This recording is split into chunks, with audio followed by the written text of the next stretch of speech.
Hi everyone, it's Dolly and welcome to the Paper Plumeria. I hope you guys are having a wonderful day.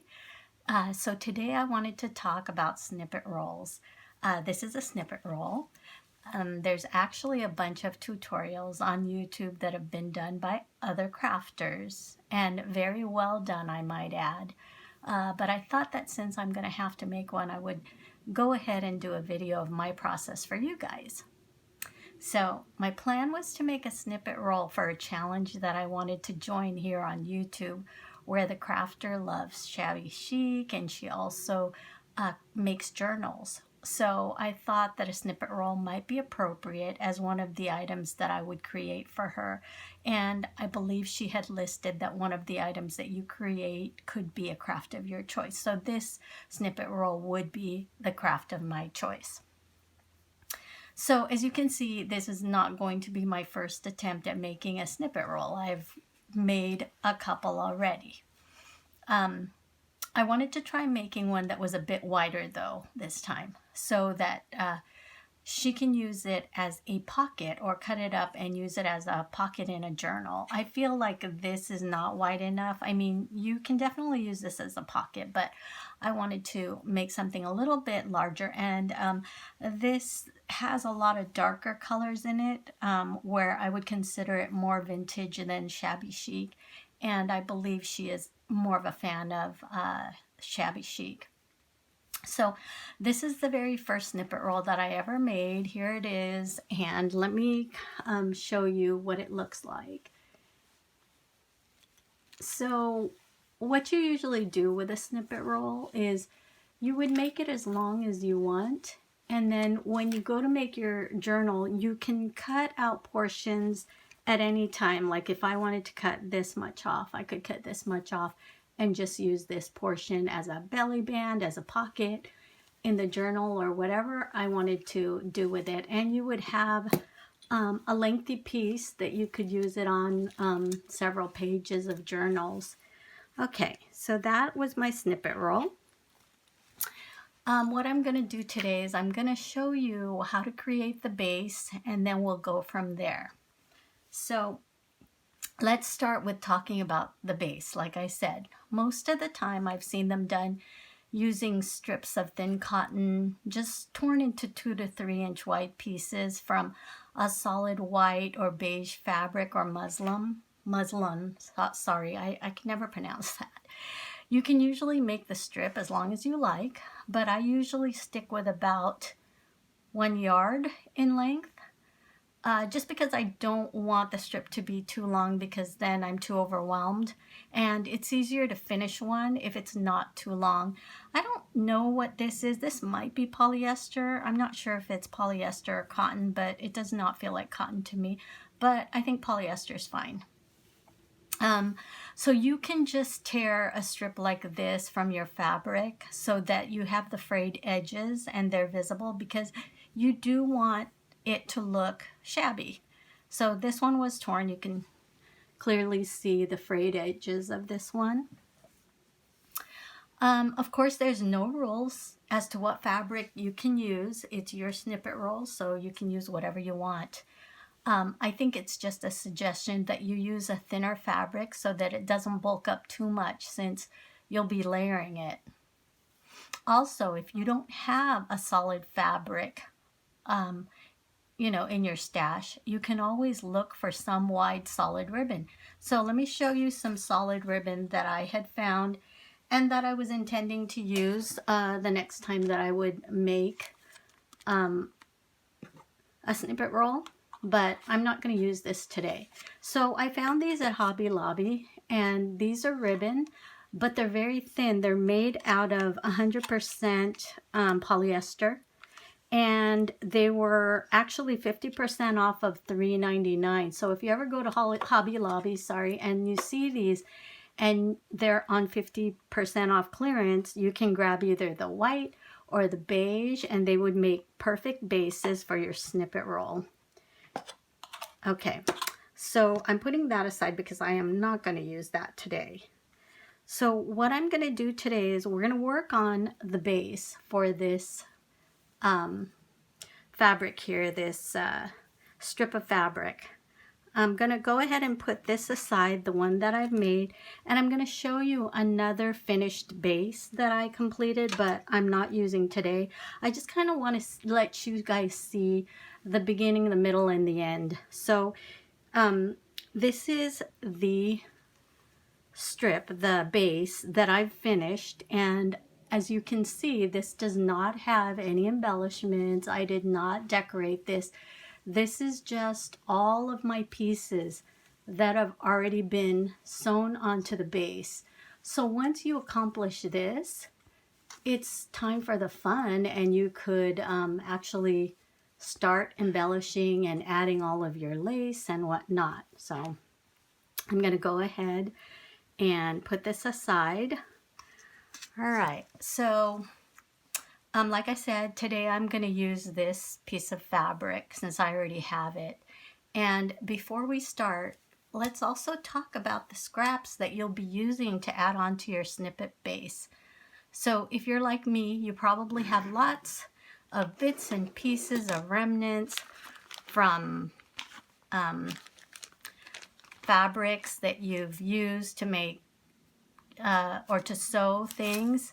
And these are my, little bits and pieces of snippets that I've collected and I've saved. And I'm glad that I saved these bits and pieces because these are what you're going to use to cover your base. So don't throw your little remnants, bits and pieces away, because these will go to good use in making your snippet rolls. Okay, I'm going to put that aside. Also, you should go ahead and gather some of your favorite buttons, charms, beads, small safety pins or bulb pins, and anything else that you would like to embellish your roll with. Put all of this aside for later, once after you finish your base, because you'll need them. And here are some little charms that you can add to create or finish off your snippet roll once you're done lining it with all the snippet pieces. So yeah, I'm just going to put this aside, but like I said, gather your things. You're not going to use that until the end, so don't worry about having that right now. Okay, so let me see here. Okay, so what you're going to do is you're going to start off with your fabric strip, and you're going to take and choose your snippets. So I've already chosen the snippet pieces that I want to use. Sorry you guys, my hands keep sticking to this fabric because my hands are super dry today. So you're going to see all kinds of fabric getting lifted magically or mysteriously because my hands are so rough and so dry.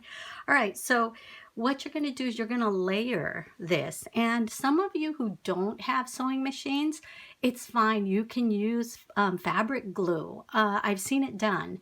And again, the only reason why I have my sewing machine out is because some of you probably would prefer to use a sewing machine, then you can. And I'm going to go ahead and use a sewing machine today. So what you're going to do is you're just going to layer your snippet pieces one on top of the other, like so. And if you're going to do it with glue, fabric glue, just put a tad bit. You don't need to put a lot because a little of the fabric glue goes a long way. So I am going to start layering this, and you don't want to make this straight. Actually, see this piece? This to me is too perfect. When I made my old one, I really did use just any miscellaneous piece, and I just kind of put it across the strip, and then later on I cut it after it was all sewn. You could always trim the edges later. Or if you don't want to trim the edges and you like that rough finish, that's fine too. It's supposed to be, shabby looking. Okay, so what you can do is you can take your bits and pieces and just start piling. So for instance here, I'm going to go ahead and just start piling this. I could probably do like this and then like this. See, this is more realistic. You're going to get pieces like this, and I kind of like that. I don't know why I have straight pieces like that. So just like this, you don't want them to be too perfectly straight. You want to kind of have pieces that go in different directions. I think it makes it look more, I don't know, realistic. All right, so this is just an example. If you can see what I'm doing here, I've started piling them up, but you can do it as you sew it. You don't have to line them all up at once. So I'm going to go ahead and start doing this. As you can see, I chose a little bit of the lighter colors to get that shabby chic look rather than the vintage look. Okay, so I'm going to go ahead and I'm going to put these back because I want to do one piece at a time. And I put these in the order that I want them in, so it should be fine. And what you can do is you can sew along one side at a time and then turn it around later once you get to the end and sew the other way. And there's no rhyme or reason to this. If you wanted to just sew down the middle, you can do that. I've seen it done many, many ways. So I'm gonna go ahead and put this in my machine. And you guys, this is a new machine. I'm not that familiar with it. The reason why I bought a miniature sewing machine is because I have a Singer sewing machine, which is really heavy. And a lot of times it's just so big, it takes over my entire desk. So I thought I would get one of the mini ones and try it. And I actually really like it. It works just fine. And it's small so that if I wanted to do a tutorial such as this, I could actually do it. So, all right. So let's go ahead and start layering. I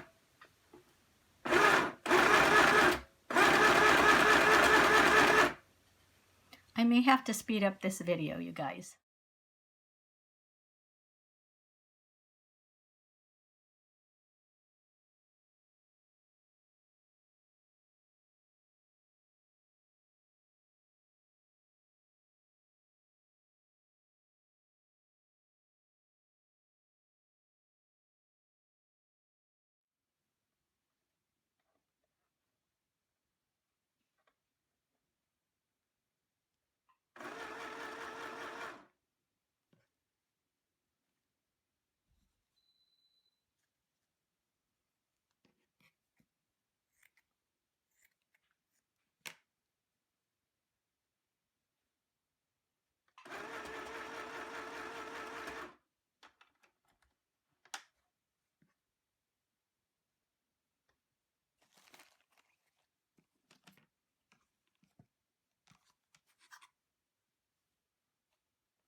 Okay, so I finished this one side, and as you can see, it's just all sewn together on one side. So what I want to do now is I want to sew the other side.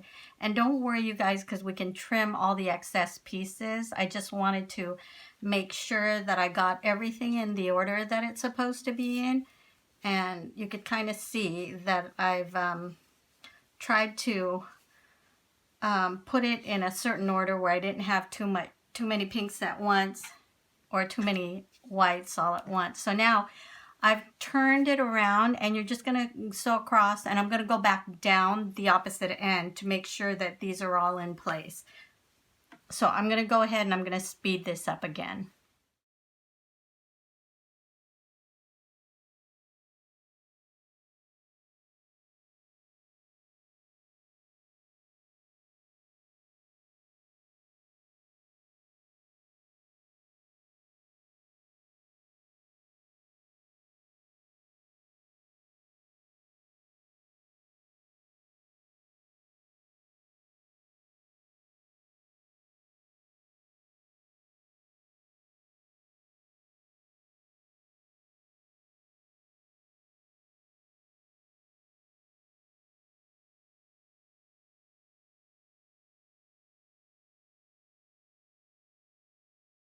Okay, so I've come to the end. I'm going to make sure to close this stitch. And I'm sorry you guys can't see it from the top, but I will show you in a while.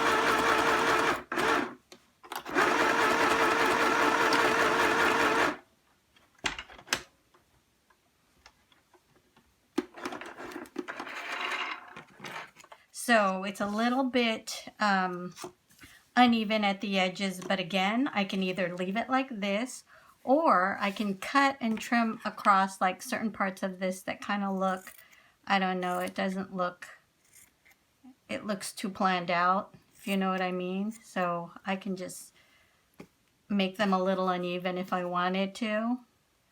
For instance, this part right here, I'm not liking how planned out this looks. There you go. And I might just sew it one more time across the middle. So let me show you guys how this turned out. Throw these bits and pieces away.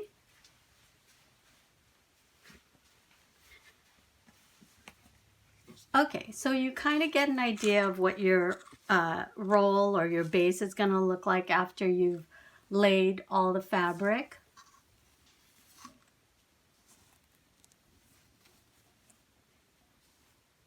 So, all right, so I am going to do one more across the middle just to secure all the pieces, but I like the combination that I use, so I'm really excited about this. And now I have my finished base, which is more of a shabby chic design.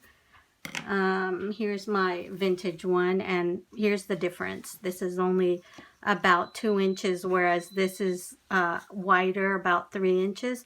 And again, I may not even this one out. I may actually, or I may not even this one out. I may just leave it like this and then just start decorating. So that's what it looks like.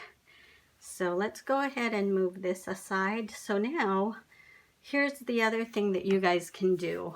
You can now start decorating it. You can add embellishments by adding embroidered pieces such as this, and like for instance, you can start sewing this on just like that, or you could even use a hot glue gun and attach it that way.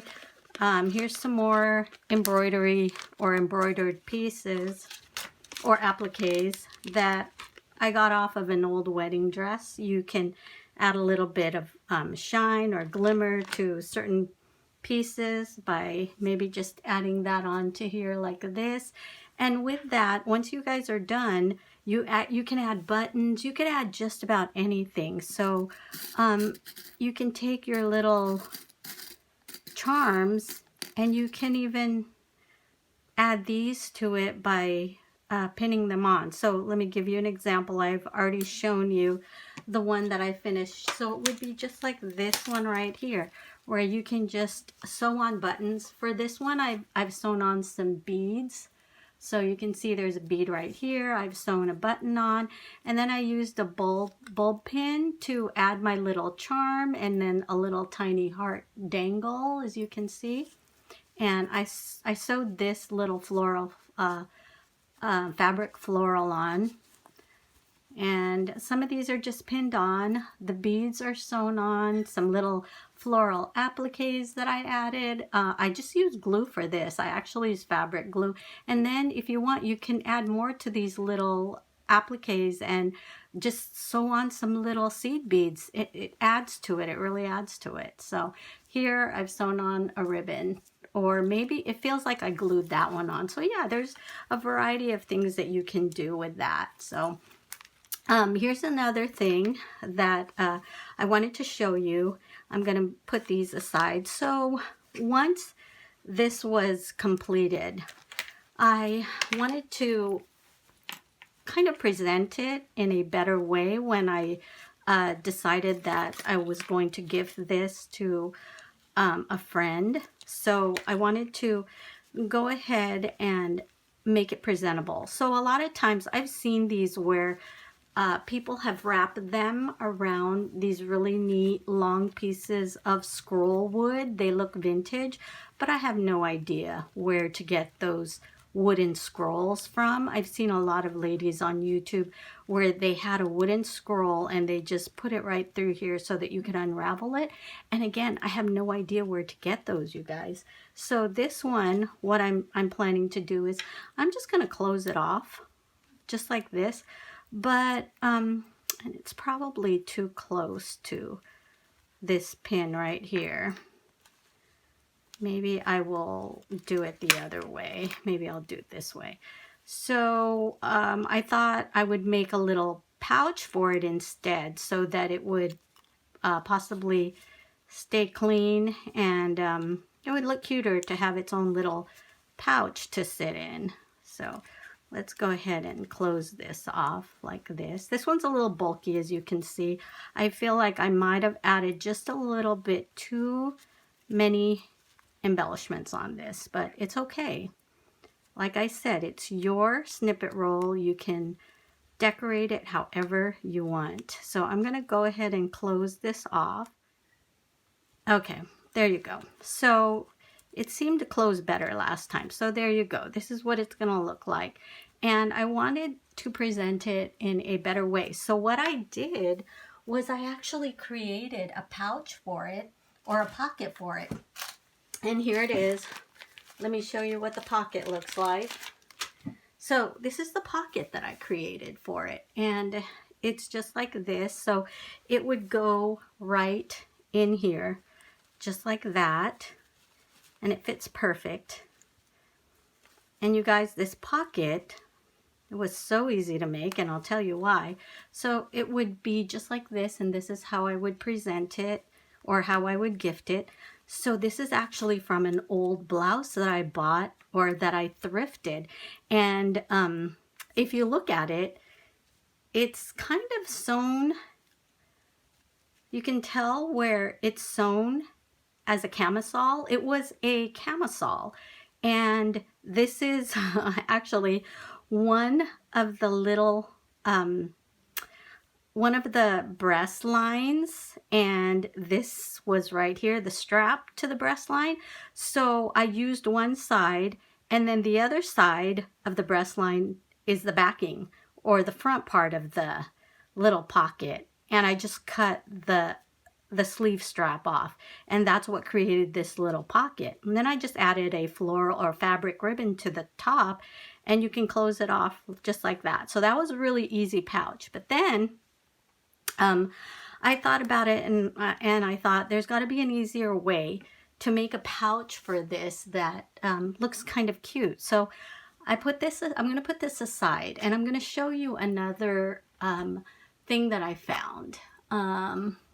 So then I was looking at, sorry about that, I was looking at all my doilies, and I thought, oh, this would be so cute to present in a doily. So I thought, I wonder if it would fit around a doily, and sure enough, it fits perfect around a doily. So I thought I would just take a thin ribbon and just wrap it through the holes of the doily, because you actually have a bunch of holes in this doily that you can weave the ribbon through and create your little pouch. So that's what I did.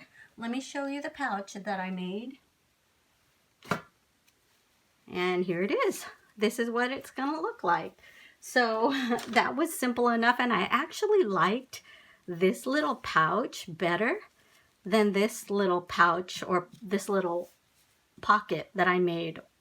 So you just untie it like this, and as you can see, this was just a doily, and there is my finished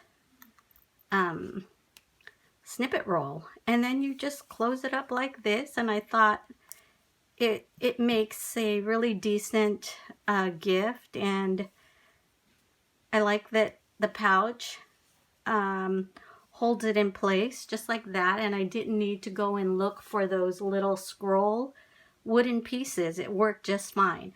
So that's my snippet roll, you guys. I really hope that this will help you in putting together a snippet roll or learning how to put together a snippet roll, I'm going to go ahead and work on my base now, and maybe I will show you guys the finished shabby chic snippet roll once it's completed. Okay, so well, you guys, I've had fun with this tutorial and I really hope it was helpful for all of you, and I really appreciate you guys stopping by and watching this tutorial. Like I said, I hope it was helpful. So I just want to wish you all a wonderful week ahead, and again, thank you for stopping by. I'll talk with you soon. Bye-bye.